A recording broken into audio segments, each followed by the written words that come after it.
Alhamdulillahillazi arsala rasulahu bil huda wa dinil haqq liyuzhirahu 'ala ad-din kullih wa kafa billahi shahida. Wa usalli wa sallim ala rasulihil karim wa ala alihi wa sahbihi ajma'in. Saudara Menteri Pendidikan Tinggi, Saudara Zamri, Saudara Mustafa, Timbalan Perdana Menteri, KPPA, KSU dan rakan-rakan yang saya muliakan. Pertama, izinkan saya mengatur tinggi kesyukuran kepada Allah SWT yang dapat bersama dalam acara yang dibuat cara yang amat terburu-buru tapi berkesan.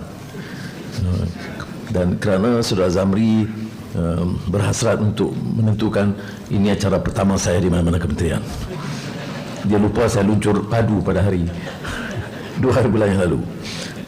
Dan saya terharu kerana kehadiran di seluruh negara dengan notis yang singkat yang menunjukkan kepekaan, komitmen saudara, terutama di kalangan pentadbir dan pejabat awam dan intellectuals dan professors dan pimpinan universiti di seluruh negara. Saya ucap terima kasih dan amat hargai. Dan tradisi ini juga kita lalukan.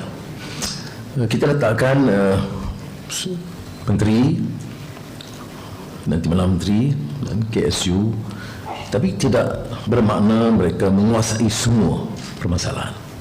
Jadi untuk mengularkan tugas mereka, saya sering kali menganjurkan supaya dalam minggu-minggu pertama mereka harus gunakan ruang memberikan sedikit penjelasan dan mendengar keluhan, pandangan, kritikan dan usul yang dikemukakan oleh saudara-saudara yang sudah lama bertapak di dalam dunia pendidikan tinggi.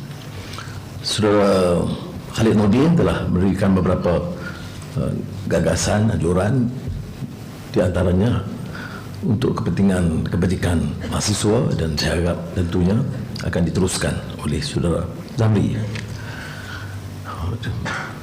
Dia permasalahannya rencam. Dia dengar tadi kuliah utama oleh Menteri.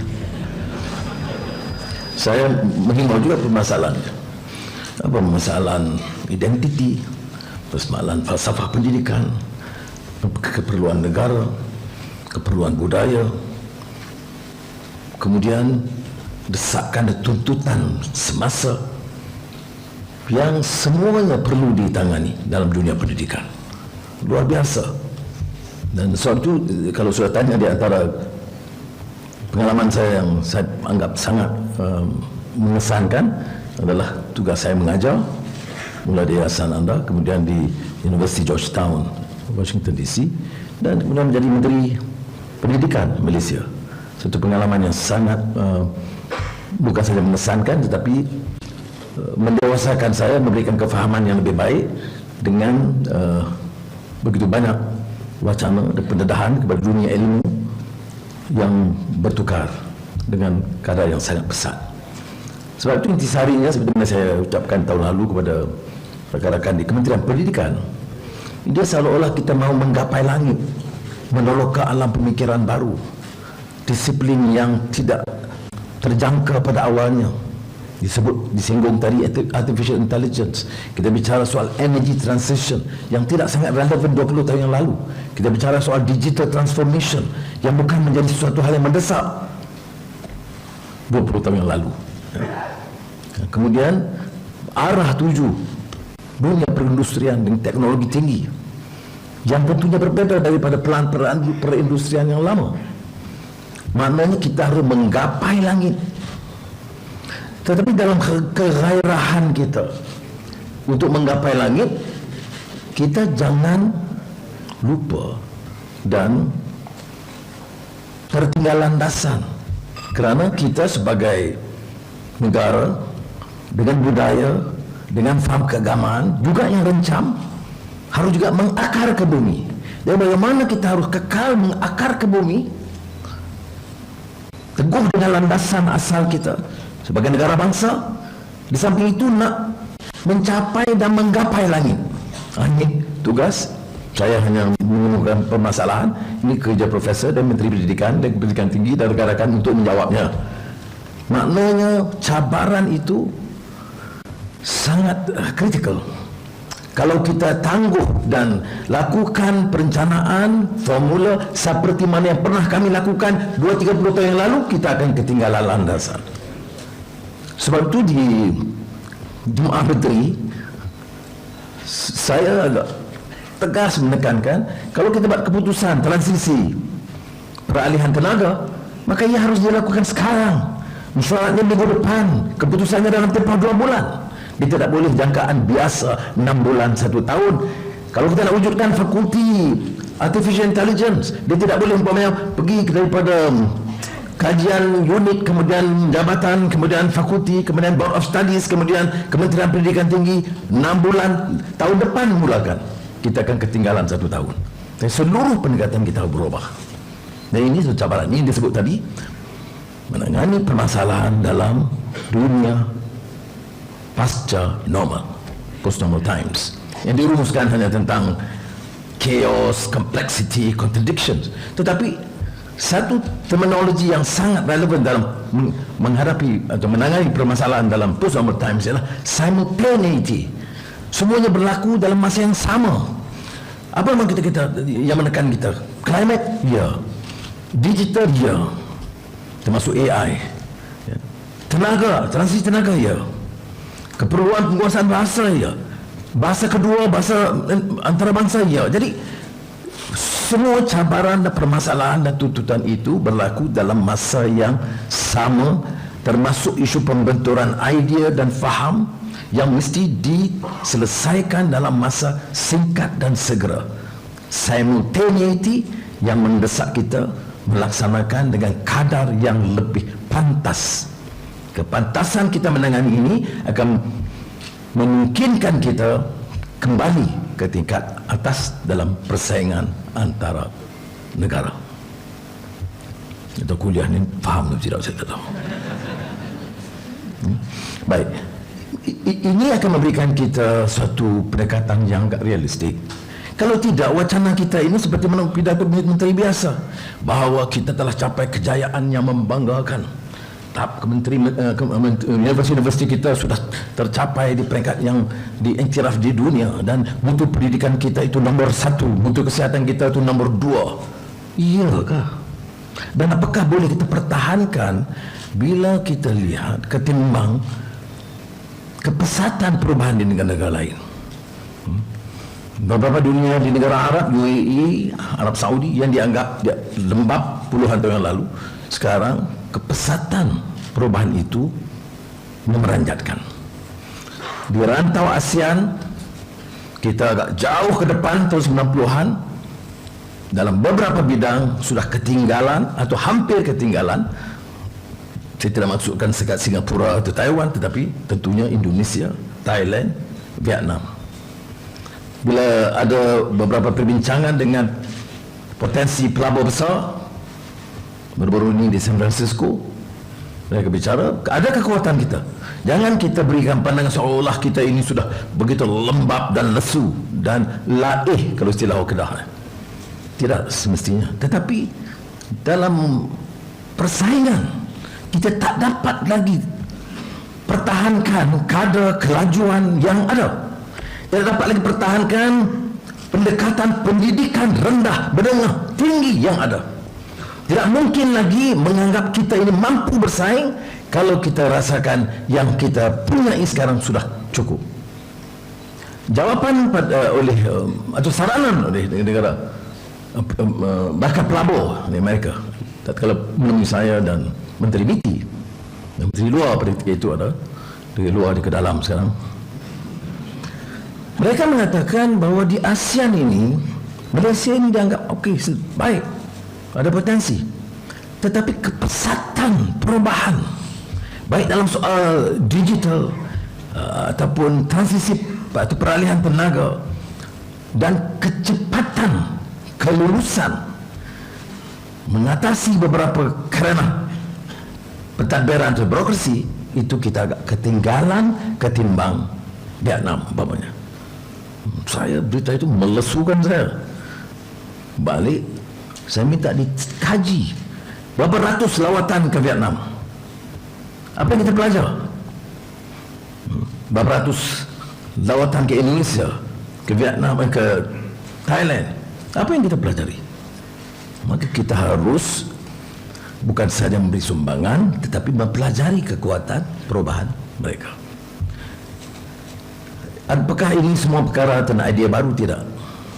Tetapi percayalah, bagi rakan-rakan yang menguasai disiplin sains sosial, tahu tentang teori McLaren ataupun propensity to change and resistance to change, ini bukan saja di kalangan orang-orang yang kurang pendidikan di desa, tidak. Resistance to change kadang-kadang orang golongan elit, sama ada elit politik atau pentadbir atau yang disebut intellectuals. Ada resistance to change dari kaedah dan cara yang biasa mereka kenal, dan mereka agak yakin dan confident untuk pertahankan cara yang sedemikian. Sebab itu dalam soal tata kelola umpamanya, bila saya asak dengan keras, kalau negara ini mau maju, ekonomi mampan, negara bangkit sebagai negara hebat, betulkan tata kelola. Yang jadi Perdana Menteri atau Menteri Keuangan, Menteri-Menteri mesti hentikan cara gelojoh memunggah kekayaan negara. And this we will do it firmly and without compromise. Saya address ini kepada public intellectuals kerana saudara faham, ini bukan perkara mainan bagi saya. Kerana kalau tidak, ketirisan itu berlaku. Ketirisan buat sekolah boleh tiris, bina universiti boleh bocor, bukan bocor bumbung, bocor kelulusan projek itu. Ya, apalagi projek-projek besar, Tempatan banjir bocor, jalan wibawa bocor. Negara apa? Ya, nak didik, sudah didik anak-anak. Ya, di bidang kejuruteraan, bidang teknologi, bidang IT, bidang social science, agama, syariat, tetapi sistem tu bobrok. Ini yang disebut tadi excellence without a soul. Jadi mesti menggapai langit dan mengakar ke bumi. Akar itu budaya kita, bahasa, budaya, akhlak dan nilai. Tetapi permulaannya menerima kekuatan kita dan kelemahan kita. Sebab itu dulu pernah saya popularkan laporan Suruhanjaya yang ditubuhkan oleh Presiden Ronald Reagan, yang berjudul A Nation at Risk. Kalau saudara Google lihat, bayangkan Amerika Syarikat dengan universiti-universiti terkemuka di dunia masih menerbitkan laporan Suruhanjaya Pendidikan Tinggi yang menyebut mengenai negara itu menghadapi risiko kerana kelemahan-kelemahan dalam perancangan, dalam tindakan dan dalam kaedah pendidikan keseluruhannya. Ya. Nanti kan dinukil kata tiru Amerika, keluarkan sosial media. Baik, tak apa. Soalnya ialah kalau Amerika Syarikat sendiri dengan kekuatan mereka dalam beberapa bidang, terutama pendidikan, walaupun ada karya Harry Lewis, Excellence Without a Soul, tapi dia ada excellence. Remember, they have that excellence in achieving academic pursuit. There is unquestionably, undoubtedly academic excellence. What is lacking is becoming soulless. No compassion, no consideration for the poor, issues of concern to the society outside the campus. Jadi rumusannya excellence without soul. Jangan kita rasa kita ada soul walaupun kurang excellence. Saya bimbang takut excellence pun tidak ada, soul pun mulai runtuh. Maka cabaran bagi kita ialah dari A Nation at Risk 80-an kepada 2000 lebih excellence without a soul. Itu harus mencabar kita, pemikir, perancang, bagaimana dapat kita latih dan didik anak-anak kita.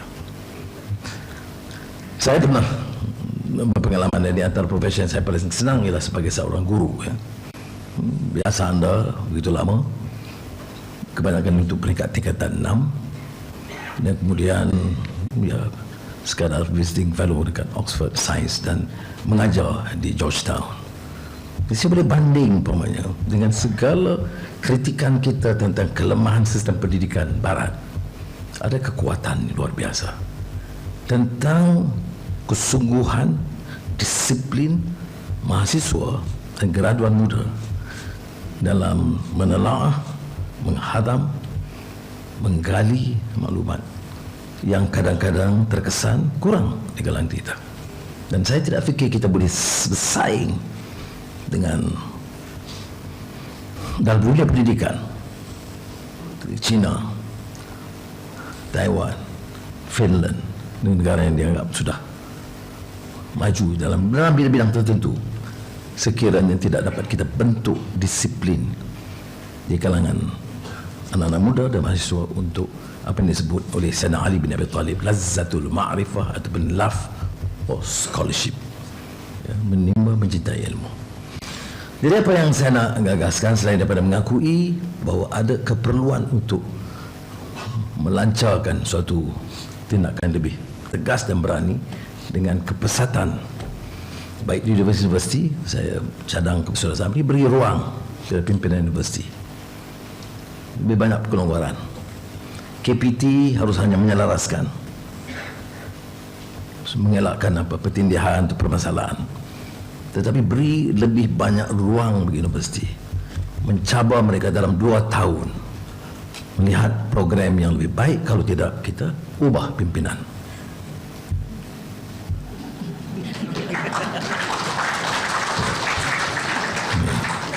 Ini termasuk menteri dan perdana menteri. Kalau ini jadi pendekatan kita, mana kita bagi ruang. Sekarang ini negara besar universiti dia kata ya kami kemukakan, tapi penyelarasan di KPT tak jelas. Bawa kepada fakulti ya, tapi senate dan universiti. Jadi pelbagai kekangan. Saya fikir universiti ini harus beri ruang yang lebih. Saya setakat yang saya mampu sebagai Menteri Keuangan memang maksimum dalam keadaan kekangan keuangan sekarang, ya. Hutang 1.5 triliun ringgit. Defisit tahun lalu 56%, dan saya terpaksa kurangkan defisit kepada 5 kalau tidak pelaburan dan kedudukan ekonomi itu tidak diurus dengan bertanggungjawab. Tapi dalam keadaan gitu, saya nak pastikan supaya kebocoran dan perbelanjaan dan hasil itu meningkat. Sekarang ini hasil memang meningkat, ya. Kerana kita cuba baik kita terkelola dan elak kebocoran, baik lembaga hasil dalam negeri, custom dan unit-unit lain. Dan dengan ini, walaupun ada kekangan, saya sebut peruntukan di bidang pendidikan itu menyaksikan peningkatan tertinggi dalam belanjawan 2024, ya. Diikuti oleh Kementerian Kesihatan dan berikutnya Kementerian Pertahanan dan lain. Jadi saya harap dalam menggagaskan idea baru ini ialah menyerahkan mandat saudara selain daripada kekuatan bahasa dan budaya yang sangat integral dengan masyarakat. Tidak mungkin satu dunia dan negara membangun, berkembang, kompromi soal penguasaan bahasa. Jadi kalau kita mula dengan dasar yang cukup jelas di semua universiti, penguasaan bahasa Melayu itu mesti baik, ya. Dan kalau ini sudah diterima sebagai syarat mutlak, termasuk bagi pelajar-pelajar Malaysia di IPTA, ya, maka kalau tidak ada kesenjangan kaya miskin, kesenjangan pendidikan, kalau IPTA sama sekali seolah-olah dia di IPTA di dunia asing, tak mungkin gitu. Kita beri kelonggaran, tetapi sekurang-kurangnya pendidikan asas tentang bahasa itu harus dikuasai, sejarah negara harus diketahui, itu basic. Kemudian buatlah, terokailah bidang yang dan disiplin baru yang dikehendaki, kita tidak akan ganggu. Dan kalau ini diterima, maka mensabah bagi kita menumpukan untuk tahun ini dengan syarat bahasa itu dikuasai dengan baik, untuk mula meningkatkan mutu penguasaan bahasa Inggeris di pusat-pusat pendidikan tinggi. Saya fikir hal ini harus dimulakan sekarang juga. Dan pendekatan saya bila saya sekarang bila minggu depan, ya, iaitu dalam kuliah walaupun dalam bahasa Tetapi profesor harus menekankan ya buku-buku rujukan dan sebagainya supaya penguasaan kelancaran bahasa Inggeris itu ditingkatkan. Kita lihat umpamanya perkembangan ini berlaku. Indonesia kekal dengan kekuatan bahasa Indonesia, bahasa Thai di Thailand. Tetapi anak-anak muda di universiti tempatan mereka yang mula menguasai bahasa Inggeris yang begitu baik, itu di beberapa universiti sudah mengatasi kekuatan Inggeris di negara kita. Jadi jangan kita jadinya menjerit soal bahasa. Ada yang kemudian fobia kalau kita sebut penguasaan bahasa Melayu. Ada juga golongan yang agak elit kota ni, wah dia fobia bila sebut ini masalah anu. Bila saya sebut kalau kamu tu syarikat tempatan rakyat Malaysia, tulis surat kepada saya bahasa Melayu lah, itu pun ada fobia. Sudah ada unsur-unsur ekstrim. Dia ingat dia ini presiden PBM MUM lagi, dia lupa dia sudah jaga semua rakyat.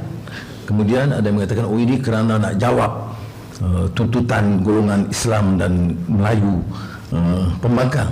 Tak betul. Sudah lihat hidup saya, daripada saya sepanjang masa di universiti, saya tidak pernah kompromi soal penguasaan bahasa yang baik ya. Tetapi saya tidak ada, ini bukan zero sum game ya. Promote bahasa Inggeris at the expense of Malay, promote Malay at the expense of English. Ini outmoded view. Dalam pendidikan, terutama pendidikan tinggi, kebanyakan universiti di dunia menekankan penguasaan lebih dari satu bahasa. Jadi ini di antara yang penting. Kemudian tentulah soal transformasi digital dan IT dan AI. Dan AI pun ada cabaran dia sendiri. Bila kita melihat AI itu ada cabarannya. Apa cabarannya? Cabarannya soal nilai. Sebab itu bagi dalam madani ini, bagi saya soal nilai, soal akhlak itu sangat penting ya. Sebab AI itu ada kelemahan-kelemahan dia. Bagi saudara saya percaya sebagian saudara lebih familiar menguasai bidang ini. Tapi dalam semua kajian dia ada bias dia jelas. Di Amerika kajian tentang AI, tentang dia objektiviti tidak. Di antara kulit putih kulit hitam, dia lebih objektif memilih kulit putih. Kerana apa yang dimasukkan itu penting. Sebab itu dalam perbincangan saya dengan Nvidia Lawrence baru ini, saya bangkitkan perkara ini. Our concern, saya kata, is the issue of values in our belief system, of course in Islam, or religious values, which is not necessarily accepted in the West because it's total either laicite like the French, or total absolute secular views which we do not regard as pertinent. And this invariably will affect our understanding and our younger generation's view when they start mastering AI. You know, his input is to me very pertinent. He said, as long as you control the discipline, the input is yours, not the Americans. You make sure that your values, culture, religions are being